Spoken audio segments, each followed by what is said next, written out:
Hello dear students, उम्मीद है कि आप सब लोग खैरियत से होंगे। इस वक्त हम फर्स्ट ईयर फिजिक्स के चैप्टर नंबर 2 यानी काइनेमेटिक्स को स्टार्ट करने जा रहे हैं। और काइनेमेटिक्स के अंदर हमें जो फर्स्ट टॉपिक गिवन है वो स्केलर एंड वेक्टर्स। तो मैंने यहाँ पर ये सोचा है कि हम स्केलर एंड वेक्टर्स की अलग से प्लेलिस्ट करेंगे, बिकॉज के ये माना जाता है कि जिन जिन स्टूडेंट्स का स्केलर एंड वेक्टर्स पर अच्छा ग्रिप होता है उन्हें थ्रू आउट फिजिक्स के कॉन्सेप्ट काफी अच्छी तरीके से क्लियर हो रहे होते हैं। तो इसीलिए मैंने ये डिसाइड किया कि हम स्केलर एंड वेक्टर्स की अलग से प्लेलिस्ट करेंगे, ताकि जितने भी कॉन्सेप्ट्स हमारे पास स्केलर एंड वेक्टर्स के हैं वो अच्छे तरीके से क्लियर हो जाए। तो आज के इस लेक्चर के अंदर हम स्केलर एंड वेक्टर्स को डिफरेंशिएट करेंगे और फिर ग्राफिकल रिप्रेजेंटेशन ऑफ वेक्टर के ऊपर भी हम बात करेंगे। तो बगैर टाइम वेस्ट किए हम अपने लेक्चर को स्टार्ट करते हैं। लेक्चर को स्टार्ट करने से पहले हम थोड़ा सा काइनेमेटिक्स के बारे में पढ़ लेते हैं, क्योंकि हमारे चैप्टर का जो नाम है वो काइनेमेटिक्स। अब काइनेमेटिक्स के अंदर हम क्या पढ़ेंगे? It is a branch of physics that deals with the motion of objects without considering the forces that, यानी काइनेमेटिक्स के अंदर हम थ्रू आउट काइनेमेटिक्स के अंदर हम जस्ट मोशन के बारे में पढ़ेंगे, मोशन ऑफ ऑब्जेक्ट के बारे में पढ़ेंगे कि मोशन कितने टाइप्स के होते हैं, रेस्ट एंड मोशन में क्या फर्क है, डिस्टेंस एंड डिस्प्लेसमेंट में क्या फर्क है, speed, velocity, acceleration, motion under gravity, then फिर इनसे रिलेटेड जितने भी कॉन्सेप्ट्स होंगे वो थ्रू आउट हम इस चैप्टर के अंदर डिस्कस करेंगे। यहाँ पर हम फोर्सेस, पावर, कॉजेस इनकी बात नहीं करेंगे, हम जस्ट मोशन पर ही हमारी लिमिटेशन जो है वो सिर्फ मोशन पर ही रहने वाली है। अब अगर हम देखें तो वो फिजिकल क्वांटिटी जो मोशन ऑफ ऑब्जेक्ट को डिस्क्राइब करें उन्हें हमने दो कैटेगरीज के अंदर डिवाइड किया। हमें मालूम है कि फिजिकल क्वांटिटीज वो क्वांटिटीज होती हैं जो मेजरेबल हो, और फिर हमने फर्स्ट चैप्टर के अंदर हमने उन्हें फंडामेंटल एंड ड्राइव क्वांटिटीज के अंदर डिवाइड किया था। फिर अब वो fundamental and drive quantities scalar and vectors के अंदर कैटेगराइज है। ठीक है, तो मोशन ऑफ द ऑब्जेक्ट को जो फिजिकल क्वांटिटीज डिस्क्राइब कर रही हैं हमने उन्हें बेसिकली दो कैटेगरीज के अंदर डिवाइड कर दिया है। एक हमारे पास है स्केलर और दूसरा हमारे पास है वेक्टर। अब देखें कि स्केलर क्वांटिटीज वो फिजिकल क्वांटिटीज होती हैं जिनको डिस्क्राइब करने के लिए हमें जस्ट और जस्ट मैग्नीट्यूड की नीड पड़ती है, यानी कि those physical quantities which have only magnitudes and are non directional, यानी स्केलर्स हम उन्हें कहेंगे जिन्हें डिस्क्राइब करने के लिए हमें डायरेक्शन की नीड ना पड़े, हमें जस्ट मैग्नीट्यूड की एक नंबर की नीड पड़े, उसे हम स्केलर क्वांटिटीज हैं। लाइक यहाँ पर आप देखें जैसे मास, अब मास को आप अगर आप किसी दुकान पर चले जाएं और वहां पर अगर आप शुगर लेने जाएं तो आप शुगर के लिए मैग्नीट्यूड बताएंगे, आप just number with particular unit के साथ बताएंगे कि हमें 2 ग्राम्स 2 किलोग्राम्स, ठीक है, 2000 किलोग्राम्स। इस तरीके से आपने जस्ट नंबर बताने हैं। आप वहां पर ये नहीं कहेंगे कि मुझे 2 kg शुगर जो है वो नॉर्थ की डायरेक्शन में चाहिए या साउथ की डायरेक्शन में चाहिए। तो मास एक ऐसी क्वांटिटी है जिसे डिस्क्राइब करने के लिए हमें जस्ट और जस्ट क्या चाहिए? मैग्नीट्यूड चाहिए। सिमिलर वे में अगर हम लेंथ को मेजर करें, अगर आप अपने जिस रूम में बैठे हुए हैं उसके एरिया को अगर आप कैलकुलेट करें तो आप लेंथ और विड्थ को मेजर करेंगे।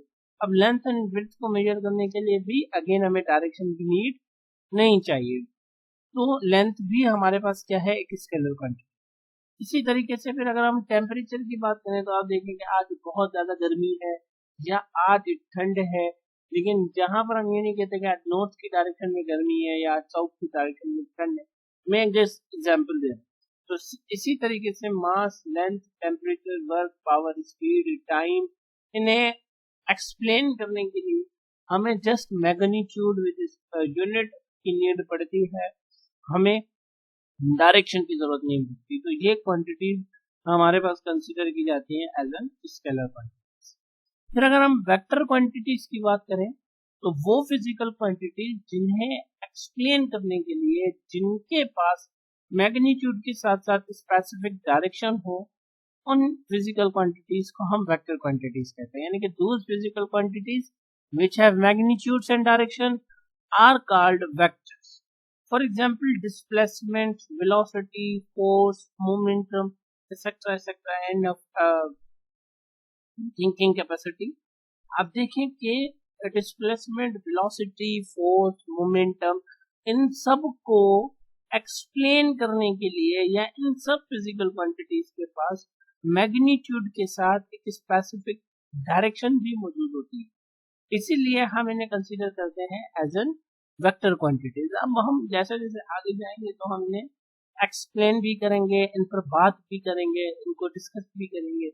तो आपने ये याद रखना है कि स्केलर के पास सिर्फ मैग्नीट्यूड और वेक्टर के पास मैग्नीट्यूड प्लस डायरेक्शन दोनों होती है। अब अगर हम वेक्टर की रिप्रेजेंटेशन की बात करें तो vector is represented by a letter with an arrow on their head, like arrow A, arrow B, arrow C. अब वेक्टर को रिप्रेजेंट करने के लिए हम कैपिटल लेटर्स लेते हैं और उन कैपिटल लेटर्स के हेड पर हम एरो लगाते हैं, ठीक है। अब ये जो कैपिटल लेटर और उसके ऊपर एरो है, अगर हमें ये कहीं पर दिख जाता है तो हम वहां पर बता देंगे कि ये एक वेक्टर क्वांटिटी है। अब देखें, magnitude of a vector is represented by a modulus, like आप देखें कि ये हमने ए के साथ ये दो आपने कह लें कि पिलर्स बना दिए हैं, डंडियां ले दी हैं, तो ये बेसिकली मॉडुलस का काम करती है। तो जो मैग्नीट्यूड ऑफ वेक्टर होता है उसे हम मॉड के साथ लिखते हैं, ठीक है।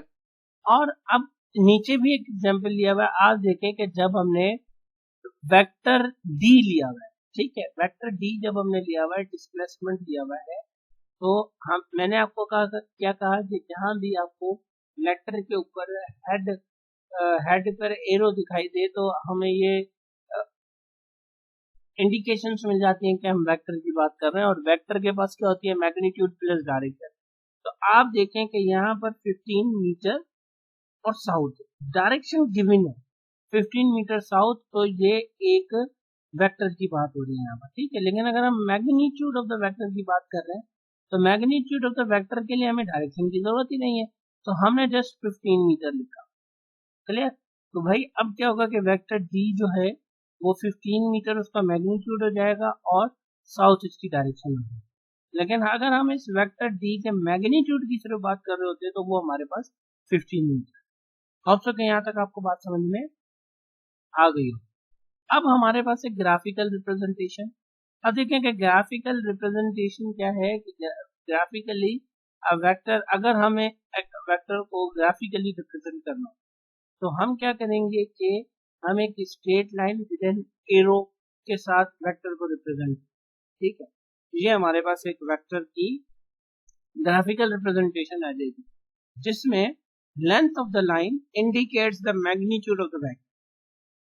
मैग्नीट्यूड ऑफ द वेक्टर को इंडिकेट करने के लिए हमारे पास क्या होगा, हमारे पास ये जो लेंथ है ये वेक्टर का मैग्नीट्यूड को इंडिकेट करे, और जो है एरो होगा यानी कि एरो का जो हेड है वो डायरेक्शन को इंडिकेट करे, ठीक है। यहाँ पर मैंने कर भी दिया, कैसे देखेंगे, head of the arrow direction को रिप्रेजेंट कर रहा है, इंडिकेट कर रहा है, और लेंथ ऑफ द एरो जो है वो मैग्नीट्यूड को रिप्रेजेंट कर रहा है। तो आज के लेक्चर को यहीं तक रखते हैं।